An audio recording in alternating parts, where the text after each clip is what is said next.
This is the gospel of Jesus Christ according to St. Matthew, the 22nd chapter. Then the Pharisees went and plotted to entrap Jesus in what he said.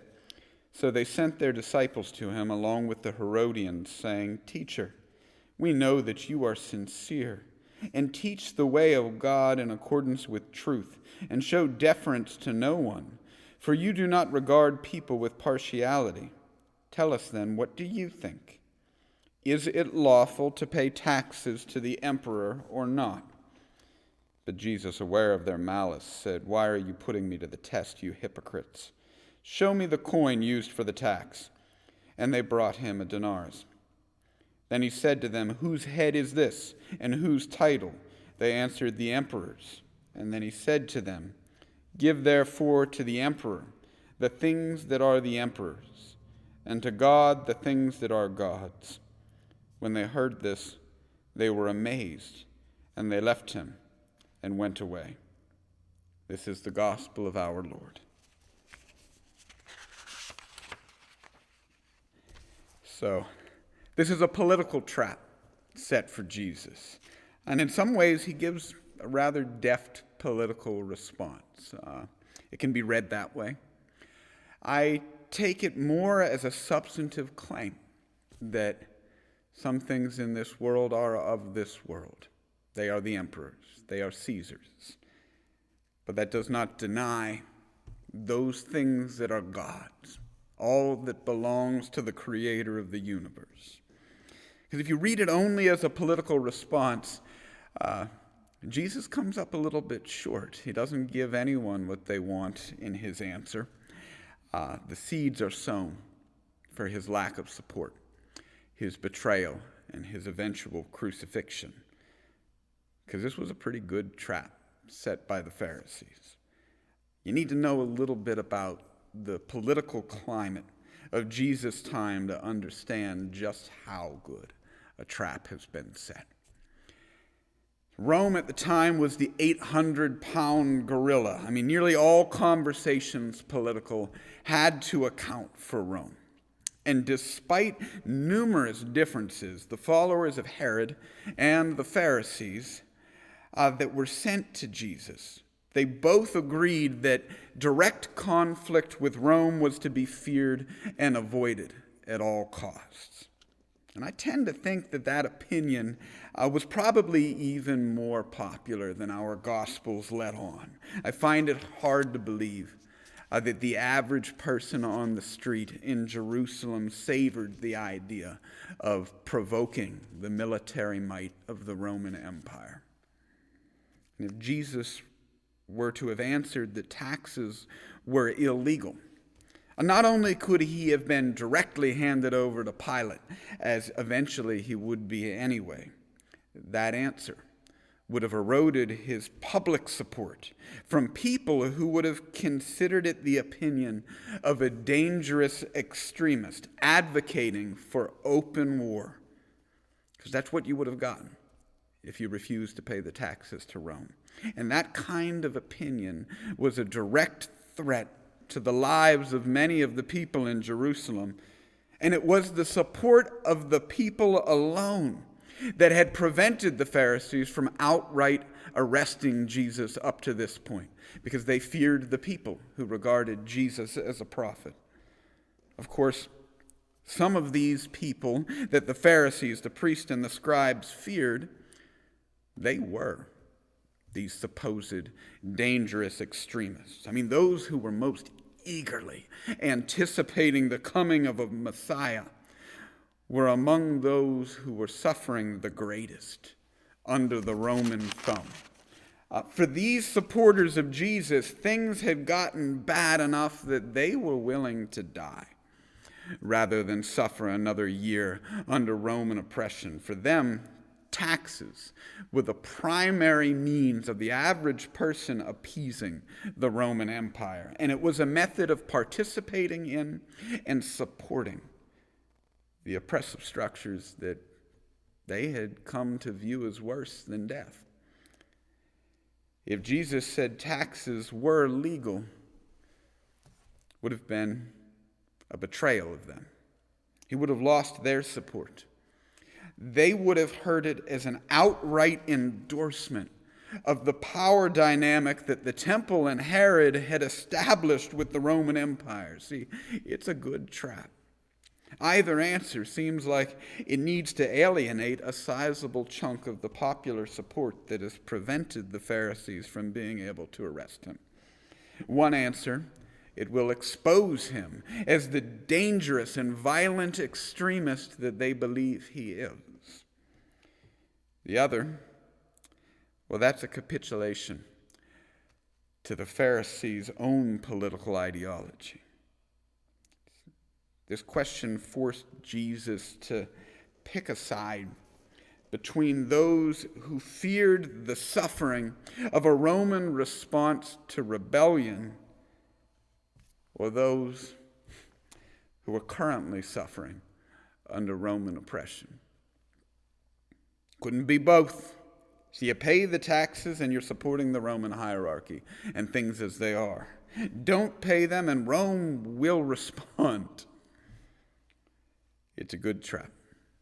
Pick a side. I don't think we're unfamiliar with that sort of question in our time. In fact, I think it's become difficult to make a substantive opinion statement of any kind without inadvertently choosing between the established order and those who are crying out for change. Some of us are myopic enough that we actually think the choice between the two is clear, and we make it. I mean, you can see it in the smug certainty of tweets and memes online. But I truly think that most of us, we recognize the challenge of the choice. The suffering that results from either staying the course or upending the system is real. And we don't want to endorse suffering. So we try to avoid the question, don't we? We speak in cliches about love, or we stick to cultural mundanities or minutiae. Because if you answer the question, you have to pick a side. And we try to play both sides of that fence, which is exactly what the Pharisees had been doing up to this point. They wanted to avoid the fallout of a conflict with Rome above all else, but they were still professing publicly an antipathy toward the Roman imperial structure. And I truly think they felt an honesty in both of those claims. I know most of us do when we talk about the oppressive structures of our modern world. I've yet to meet anyone who openly claims that they support discrimination or exploitation. We read stories of abused women, the targeting of people of color, or workers denied the ability to even survive off of the fruits of their labor due to corporate greed. And we say that's terrible. I mean, obviously, we are against those behaviors, but we need to be careful about how we confront them because there are legitimate risks. The thing is, there are. That suffering is real too. But in the way we present that, I think we're fooling ourselves every bit as much as the Pharisees were, and in the same way they were. We're pretending as if those concerns about the possible suffering are completely altruistic, as if we're worried about those humble residents of the city of Jerusalem, and not about our own self-interest. And that's one of the things I really like about Jesus' answer to this question. It's not the legal dexterity of the statement that could allow a Roman loyalist or a covenant faithful to interpret it in completely opposing ways. I mean, any dime a dozen politician could pull that one off. Jesus manages to shine a light on the self-interested motivation of the Pharisees and the Herodians without chastising them for it, without telling them they're evil for it. See, Jesus actually answers the question in a rather substantive way, and he still doesn't pick sides. Show me a coin, he asks. And in their ability to pull out a coin of the Roman Empire, they have demonstrated, one, that they are participating in the Roman economy, and two, they're benefiting from it. They're able to purchase things within the Roman economic system. Not everyone would have been able to do that. So, of course, they fear losing that, as anyone would. Losing their ability to support themselves, to sustain themselves. It's not an evil fear. But Jesus wants them to be honest about it. That's Caesar's world, and you are part of it. If you choose to play in that world, you choose to play by Caesar's rules. And if those rules deny those benefits to many of God's children, well, God's children are still owed to God. Their dignity, the legitimacy of their fight for liberation, that's still owed to God.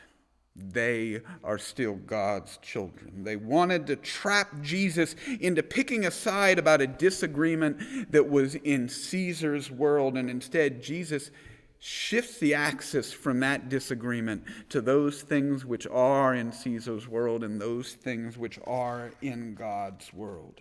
See, in Caesar's world, there is room to debate the costs and the benefits of paying taxes to the Roman Empire. It's a legitimate discussion about truly trying to reduce harm, but God is owed what is God's in all. All of the children of God belong to God. That, for those who claim to be faithful, is non-negotiable. I think we often fall into that same trap they were trying to set for Jesus, of thinking that these things of the world, these things of Caesar's world that we debate, reflect our existential nature as children of God, and those questions are posed to us with that exact intent, just as it was to Jesus. I mean, do you support police? Pick a side. Got to be one. Don't you dare try to have a discussion about ensuring how those who are tasked with protecting public safety may do so in a more effective manner. You got to pick a side. We divide ourselves along these Caesarean, empirical, worldly lines over and over again, and we lose sight of what is God's. Those things that cannot be debated, because we've staked our claim on those things that are just part of the empire. So I want to share with you the words of a pastor who I think defined those things which are in Caesar's world, which we can debate, and those things which are in God's world, which are not open for dispute amongst the faithful. These words are from Pastor Laura Groen in a thread a few years ago. And she writes with more wisdom and more articulately than I could express this. She writes, Christians can, and they do, and they probably should disagree about the best policies to reduce wealth inequality and care for the poor, but Christians don't get to disagree that these are important goals. Christians can, and they do, and they probably should have political arguments about the best methods of distributing health care. But we don't get to disagree that everyone should get health care. Christians can and do disagree about the best ways to welcome immigrants, But we do have to welcome them.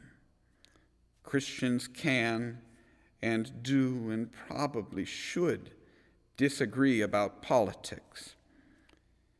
But no Christian gets to engage in political speech that denies the God-given dignity of every human. See, we don't have to avoid the debate, to avoid picking sides, because all of it is Caesar's world if we hold to what is God's, which is the dignity of all of God's children. I know the influence of Caesar on the world is undeniable, and it gets heated. And there is suffering as an action to many of those decisions. But don't feel trapped into a side in the discussion. Liberate yourselves within it to have it. Guided by the undisputable dignity of the human creation, you are God's children, all of you. And unto God you shall be rendered, as will every person you ever meet. Thanks be to God. Amen.